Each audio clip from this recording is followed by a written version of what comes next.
The legal tampering period for 2023 free agency officially is today. That means we'll dive into a pre-free agency 7-round Ravens mock draft in another edition of Mock Draft Monday. We'll talk a bit about what the Ravens free agency plan could be this time around, especially considering Lamar Jackson's franchise tag. We'll look at mock drafts from Twitter and so much more coming up next on this edition of Locked On Ravens. You are Locked On Ravens, your daily Baltimore Ravens podcast. Part of the Locked On Podcast Network, your team every day.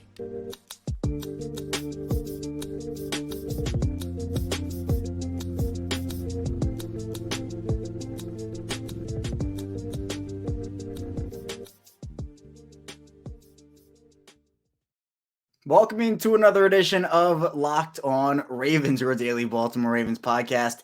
I'm your host, Kevin Ostreicher of Ravens Wire, and we're here, of course, as always, on the Locked On Podcast Network, your team every day. Thank you so much for tuning in, making us your first listen each and every day. We're free and available on all podcasting platforms, including over in video form on YouTube, where you can see my fresh new haircut as we now turn the page here. As I turn the page on my hair, we're now turning the page for the Ravens as they open up their 2023 free agency. Not officially, but the legal tampering period for 2023 free agency is officially today. So that means teams can officially talk to players, make offers, agree in principle, but those agreements can't be actually made official until Wednesday, which is March 15th, which is the official new league year, the start of the new league year. So today, as is Mock Draft Monday traditional, we'll dive into a bit of a Mock Draft Monday pre-free agency edition. And of course, how we've been doing this is I go each of these Mock Draft Mondays off of what the team looks like in that moment, in that week. But as free agency goes along, obviously we're going to have more changes to the roster. Guys will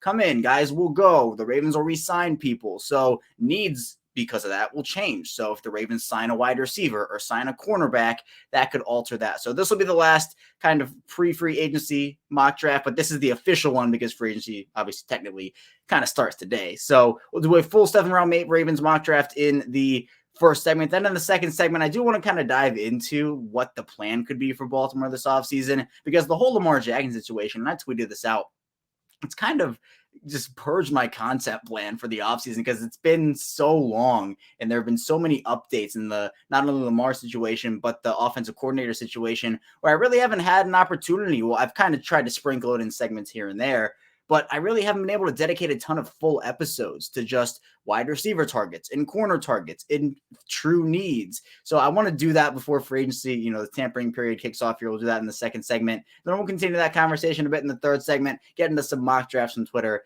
and a lot more today. So a ton jam-packed episode as always here on Locked On Ravens. And thank you everybody for the support. As always, if you hear us in video form, you can see my face, my background, and that haircut. Be sure to follow along there. You can like the video, subscribe to the channel, turn notifications on as well. Our next goal here on Locked On Ravens, 4,000 subscribers on YouTube in an audio form. Thank you for all the support there as well. You can find us anywhere you get your podcasts, and that includes Apple, Google, Spotify, anywhere. And you can also, if you want to support the show, be sure to tell a friend. If you have a Ravens fan who wants daily Ravens content 5 days per week, or if you yourself want it, be sure to support the show as well. So Ravens news, updates, analysis, and more. But now let's dive into my mock drafting, and I do a full 7-round Ravens mock draft, and that's only 5 picks right now. I don't expect it to be 5 picks when the draft weekend is all said and done. But for now, we're doing it with the picks the Ravens have, and with pick 22, I got a steal here, I think, in Joey Porter Jr., the corner out of Penn State. Now, for me, my plan all along, and I'll talk about this a little bit more in the second segment, if Baltimore is able to sign or trade for a star number 1 receiver,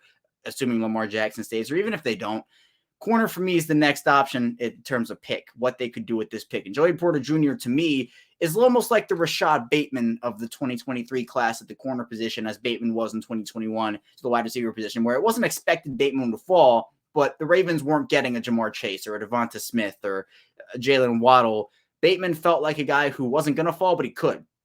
Joey Porter Jr. doesn't feel like he's going to fall, but maybe he could. And I feel like with Porter Jr., he's somebody who I think gives you what you want in terms of length. He can play a bit of press man on the perimeter as well. Really good ball skills. He always seems to be around the ball. And he's also grown. He grew a lot during his time in college, and I think where you saw that the most was with that press technique, and also his footwork really, really, really improved. And plus, he has like the physical profile you want. He's 6'2", 192 pounds. So he has the physical profile that if you want to put him next to Marlon Humphrey, I think he'll do really good things there. Now, depending on what scheme you have, it could be a better fit for some schemes versus other schemes.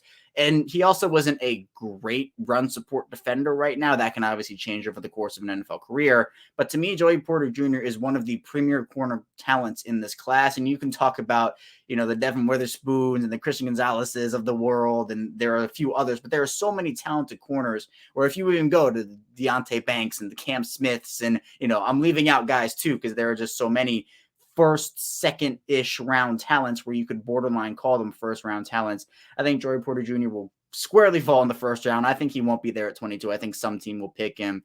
But can you imagine Joey Porter Sr. kind of walking around in Ravens gear? That'd be I might pick him alone just for that. So having Joey Porter Jr.'s father walking around in Ravens gear. But so that was my pick there at 22. Fills a need for him. And then their pick at 86 fills another need in Tank Dell, Houston wide receiver. I already picked Tank Dell in another mock draft, so I won't go too far into detail, but this again assumes the Ravens will sign or trade for a guy. Now, Tank Dell is a smaller receiver. There's no doubt about it. He's 5'10", 155 pounds. But to me, he is someone, he has the big playability. He's a playmaker, and I think you can use him in multiple different areas. He's explosive. I mean, he's a very explosive guy, but the injury concerns are there. His role could be a little limited based off of his physical limitations. So to me, if Baltimore gets that big-bodied, sure-handed number one guy to put next to Rashad Bateman, who I think can blossom into that, but I think having a 1A, 1B combo with whoever it is, let's just say DeAndre Hopkins and Rashad Bateman for now, I think that's a pretty solid duo, or at least, maybe a trio or however you want to call it. Those four guys I think would be really, really good in this Ravens offense, especially now under Todd Monken, who I think he get the most out of them.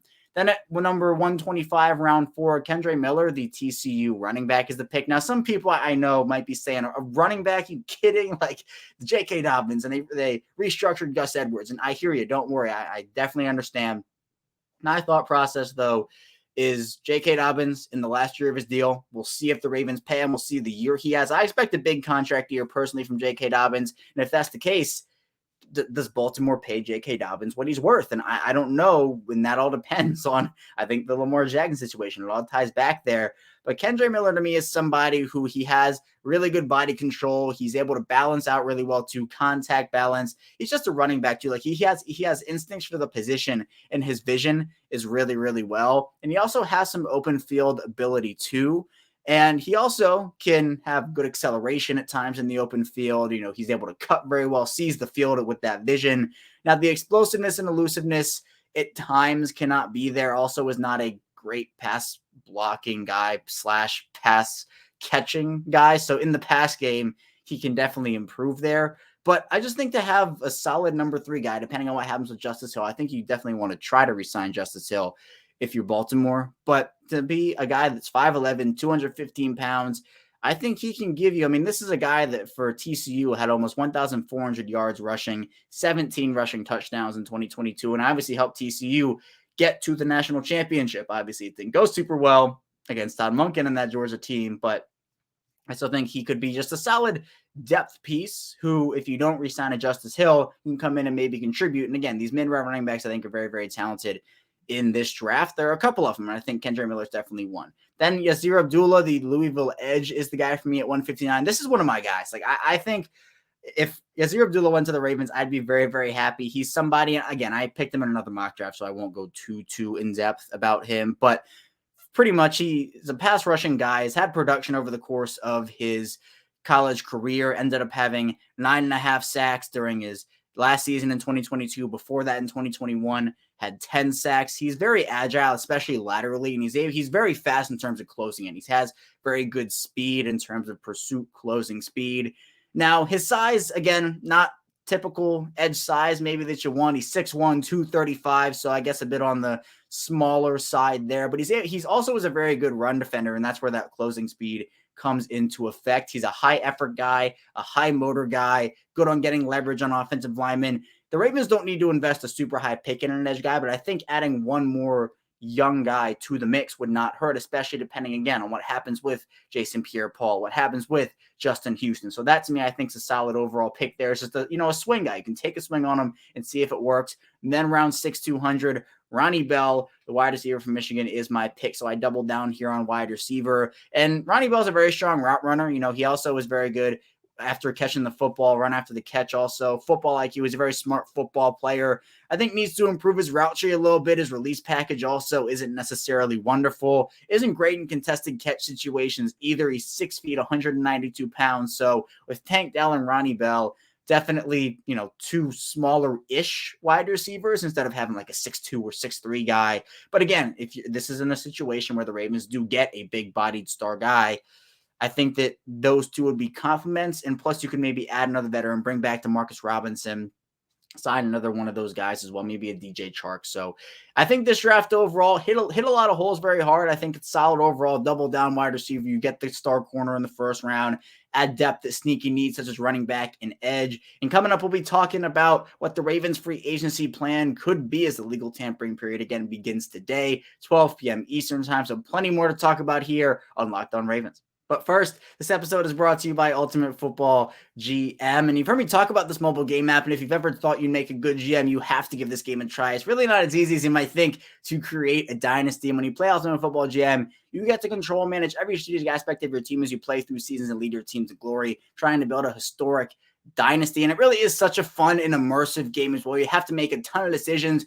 to keep your dynasty on track, and those good and bad decisions really can have an outcome on how your dynasty goes. And you don't even need Wi-Fi to play it. Once you download it, you just have to be able to get the app, get on the app, and that is that. So you can do a ton with this app, and I really like how, again, immersive the experience is. With Ultimate Football GM, you're responsible for controlling the destiny of your franchise by hiring the right coaches and coordinators, managing all the finances, including negotiating player salaries and terms. You navigate your franchise through free agency, draft, injuries, player personnel issues, and all the ups and downs of a season. All this in a challenging and realistic game where Ultimate Football GM is completely free and playable offline, so play on the go as you want when you want to. Locked On Ravens listeners, a 100% free boost to their franchise using the promo code Locked On in all caps in the game store. That's Locked On in all caps. Make sure to check it out today. Now, just visit ultimate-gm.com or look it up on the app stores. That's ultimate-gm.com. Ultimate Football GM, start your dynasty today. We return here to our second segment of Locked On Ravens. Kevin Oestreicher still here with you on the opening day, technically, of NFL free agency, not officially, as the legal tampering period starts today at 12 p.m. Eastern time.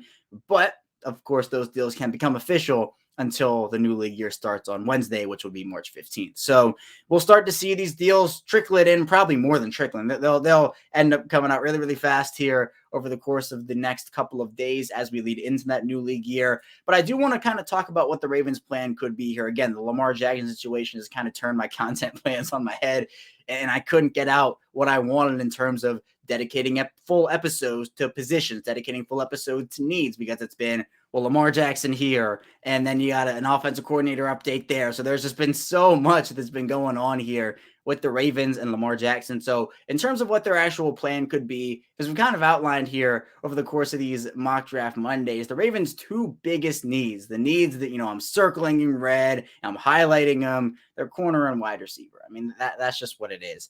Now, in terms of what the Ravens can do, again, as I've talked about, until there's a solution to this Lamar Jackson situation, whether it is he's playing on the franchise tag and that's set in stone, whether it is an extension, whether it is, an actual trade where they get that, or whether Lamar just walks for the 2 first-round picks, and that's what it is.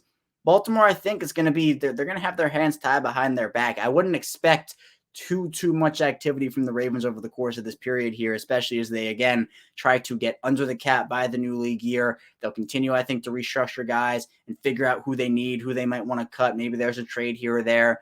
But I do also expect the Ravens to try to figure out what the market is for some of these guys. When you're talking about wide receivers and corners, obviously wide receiver is the one where a lot of people have their focus on right now. The issue with this class in particular is it's not very strong overall. I mean, some of the guys are looking to get in big money contracts. Alan Lazard maybe getting $20 million. Jacoby Myers might be getting 15, 16. Personally, I'm not giving that out if I'm the Ravens. I don't think those two, I think they're good players. I don't think they're worth that money type players to me. I think a much more reasonable option is DJ Chark, someone who might not, he signed, I think it was a 1-year, $10 million deal with the Lions. He ended up performing when he was healthy, but that's been the story with DJ Chark. Health. And I know Ravens fans do not want to hear that when it comes to wide receivers, but DJ Chark is still young. I think he has a lot of good future years ahead of him. And it feels like he's been linked to Baltimore one way or the other over these past couple of seasons, even going back to when Jacksonville, was maybe unloading some of their guys. And it felt like maybe that could have been a pairing, Chark and the Ravens. But I like DJ Chark a lot. I think, to me, if you're not going after the studs and the stars and, the big names, DJ Chark is not necessarily a big name guy. I think there would probably be some Ravens fans that would be upset if the Ravens gave him, let's say, like a 2-year, $22 million deal, because they'd be like, who is this guy? He hasn't done anything. But I think he's been very productive when he's healthy. And he's someone who, again, I'm not giving him $20 million per season, but the way the wide receiver market works, he got a 1-year, $10 million deal. Maybe you can get him on a bargain with like 9 or 8 million. I don't really see that happening though. So to me, DJ Chark is a solid option. But if I made like a 5-step plan and I made a 5-step plan for the Ravens on Twitter. I put it out as like what my ideal offseason for the Ravens would be in terms of what a plan would be for them. First one, obviously, sign Lamar Jackson to an extension. That's just a lot frees up when you do that, especially depending on the guarantees, depending on the years and the total money and everything. If you can lower that cap hit from $32 million to, let's say, 15, that's the number I go to, $15 million. I mean, you're able to get back $17 million in workable cap space for this year. And again, it's probably going to be a backloaded extension. But for what the Ravens need right now, they need to free up money. And the easiest way to do that is to give Lamar Jackson an extension and make that first-year cap hit low while some of these other contracts are running high in terms of Ronnie Stanley and Marlon Humphrey and Mark Andrews. And then you have the low-running contracts like Lamar Jackson, Marcus Williams, and Roquan Smith. So to me, that's my first step. 2, I trade for DeAndre Hopkins. I think, again, everything falls into place once the first step happens, which is signing Lamar to the extension. You can trade for DeAndre Hopkins. Hopkins has made it clear that he'd be willing to kind of have, more of a team-friendly deal if the situation is right. I think the situation would be right for him in Baltimore, especially under Todd Monken, not so much Greg Roman. But to me, Hopkins is that guy where is he going to be your long-term 10-year option there? No, he's on the older side for sure. You got to worry about some stuff with him. It's kind of like he's an older guy right now, but there's no doubt that he is still one of the better receivers in this league. So a number one option, and him next to Rashad Bateman, I feel like would be very, very good. Now, other guys, obviously, I hear Mike Evans, I hear Chris Godwin, talked about Keenan Allen as well. Maybe those are other options that could happen. I also think that, while not necessarily being I think Adam Thielen's a very high-end wide receiver too that you can maybe pass off if you squinted really hard. Is the lowest of the low-end wide receiver ones. I think he's, again, older side. Also, Odell Beckham Jr. So the reports out there, Odell wants about $20 million per season. I'm not touching that number from the Ravens. I think if you can get him on a bargain deal, again, maybe 2 years, $21 million like DJ Chark, maybe you can get, I don't know, if Odell wants more, you can give him $226. I'm not touching the $20 million per year number if I'm Baltimore, but I still think that he's an option that if you can get him on the right price, I think it's low risk, high reward, depending on that contract there. Number 3 would be to re-sign Marcus Peters and Justin Houston to team-friendly deals. I just think, to me, Marcus Peters definitely had a down year in 2022. There's no doubt about it. Coming back from that ACL injury, just didn't look fully back, didn't look fully like himself. But in this plan, I'll read step number 4 here quickly to kind of support my stance on number 3. Number 4 is to draft a star corner at pick 22. Now, the reason that I think a star corner and Marcus Peters are kind of what your answer could be is your 2-3 switchable thing is because what Marlon Humphrey is. He's your number 1. There's no doubt. There's no questions about that. But I think that for some of these guys in this draft class, they have potential to be number 1s, number 2s, high-end number 3s. If you can get one of those guys in the first round and you can re-sign Marcus Peters, again, not to a $10 million per year deal, but to a team-friendly deal, $5 million, $6 million per year, I think you're able to, again, have Humphrey as your star, a stud rookie corner, and a veteran option in Marcus Peters who knows the system, likes being in Baltimore. I think those is your top 3. I'm definitely down with that. Plus, you have the depth like a Brandon Stephens, Jalen Armour-Davis, Pepe Williams. That room looks a lot better, I think, if you execute there. And then Justin Houston, just, the veteran's veteran, just the ultimate leader on and off the field, had 9.5 sacks last year. I mean, look, this is somebody who, yes, again, on the older side, it'd probably only be a 1-year deal. And I think a lot has to do with his status in Baltimore about whether Lamar Jackson does come back or not. But I think that what he's brought to Baltimore over these past 2 seasons, I would love that in Baltimore for another season. Plus, I'm a big Justin Houston guy. Justin Houston's a Locked On Ravens legend, and it will stay that way even if he does leave Baltimore. The number 5, add quality depth at sneaky needs. And how I define a sneaky need is, guys, you're looking at a position that might have guys on expiring contracts, or you need depth in certain places. So to me, running back is a sneaky need. I think the offensive line is always a need, but you're talking about left guard. Does Ben Powers come back? Do you grow with Ben Cleveland? That's another one. Defensive line to me is a sneaky need. I think with Justin Madubuike and Broderick Washington on their last year of their rookie contracts, you have Calais Campbell, Brent Urban, Michael Pierce is all kind of older veteran guys. Your only sure thing mainstay for the next couple of years at least is Travis Jones. I'd try to add maybe one guy there, maybe two, depending on what happens. But you can't keep 8 guys. So that position is interesting. We'll talk about that over the course of the offseason. Inside linebacker, I think, is set.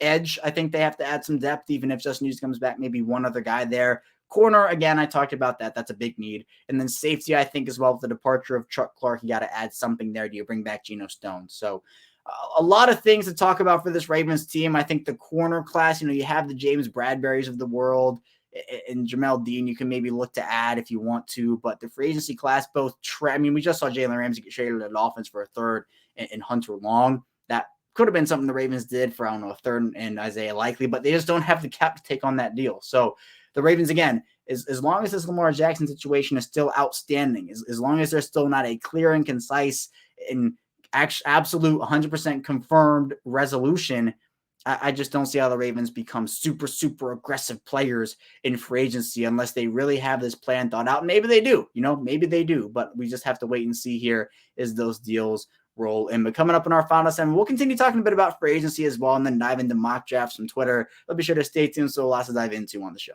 But first, this episode is brought to you by FanDuel. And the midway point of the NBA season is here, and now is the perfect time to download FanDuel, America's #1 sports book, because new customers get a no sweat first bet up to $1,000 as bonus bets back if your first bet doesn't win. It's down the FanDuel Sportsbook app. It's safe, secure, and super easy to use. And you can bet on everything from the money line to point scores and threes drains. And again, I am a Denver Nuggets guy. They've been playing not so well over the course of this last week on a 3-game losing streak. So if you want to bet on someone else to win the West, you might as well do it over at FanDuel. And, I'm always looking at the Nikola Jokic triple doubles as well. It's almost a given at this point every night. And they also have so many more exclusive bets over at FanDuel, like the 2x3, which is 2 3-pointers scored in the first 3 minutes, plus FanDuel events to combine your bets for a chance at bigger payout with a same game parlay. Don't miss a chance to get your no sweat first bet up to $1,000 in bonus bets when you go to FanDuel.com/lockdown. That's FanDuel.com/lockdown to learn more. Make every moment more. FanDuel, an official sports betting partner of the NBA. We return here to our final segment of Locked On Ravens. Kevin Oestreicher still here with you on this Monday, this legal tampering period. Mondays, again, that kicks off at 12 p.m. Eastern time. Thank you so much for being here with us again, making us your first listen each and every day. Be sure, again, to like this video on YouTube, subscribe on the channel, follow along in audio form. All the support, super, super appreciated here on my end always. But let's talk a bit more about the Ravens free agency period. Then we'll get a bit more into some mock drafts from Twitter that we got. And I just wanted to kind of wrap the conversation up by talking a bit about Baltimore's own free agents. Now, we did an episode with Kadri Ismail on this. We dedicated 2 full segments to it. So if you want to get more of an in-depth analysis, be sure to check out that episode from Friday. But I think for the Ravens, again, I talked about Marcus Peters. I talked about Justin Houston. Seems like Ben Powers probably leaves. Personally, that's my prediction. And again, I'll talk about predictions too. But I think Ben Powers probably leaves. I think the Ravens make an effort to re-sign Josh Oliver, but depending on his market, maybe he goes elsewhere. I think Baltimore, puts tenders. You have the tender situation, Tyler Huntley, Geno Stone, some of those restricted free agent guys there. Jason Pierre-Paul, I think, could come back on a 1-year deal. DeMarcus Robinson seems like he is going to come back. He's been kind of posting that way on social media, so I would not be shocked whatsoever. And I'm not mad at it, but there has to be, some boundaries set here. I'm fine with it if he's your, number 5. If he's a number 1, count me out. So again, that would mean injuries, the Bateman injuries to Duvernay. I don't want DeMarcus Robinson as a top 2 option on this offense. I want him as a solid depth option. I think that would be the best point for them. But those are just, some of the situations of what could happen this offseason. I mean, the Ravens have already re-signed Brent Urban and Darryl Worley. They have those guys still there. You could also make arguments for guys like Jawan James and Kyle Fuller if you want to see what they have maybe on a minimum deal, guys who know the system, have been there. Jawan James for a couple of years now, Kyle Fuller for that 1 year. So it's interesting. I think that, again, Marcus Peters is your big time free agent. You have to figure out what his market's going to be. But at the same time, I think a team-friendly deal is best for him. So my predictions for the Ravens for this free agency period, I think they will sign a wide receiver. It seems like DJ Chark. My official prediction is DJ Chark's going to be the guy for them. I think that they're going to want to add someone who isn't, trying to go away from the Jeremy Macklins, the Sammy Watkins, the Mike Wallaces, all the Michael Crabtrees, Des Bryants. I think they want to bring in somebody who is young enough and kind of fits their timeline, but is not going to absolutely break the bank because they just can't afford that right now. So my prediction is they will sign DJ Chark as kind of their big wide receiver. Maybe they trade for DeAndre Hopkins on top of that.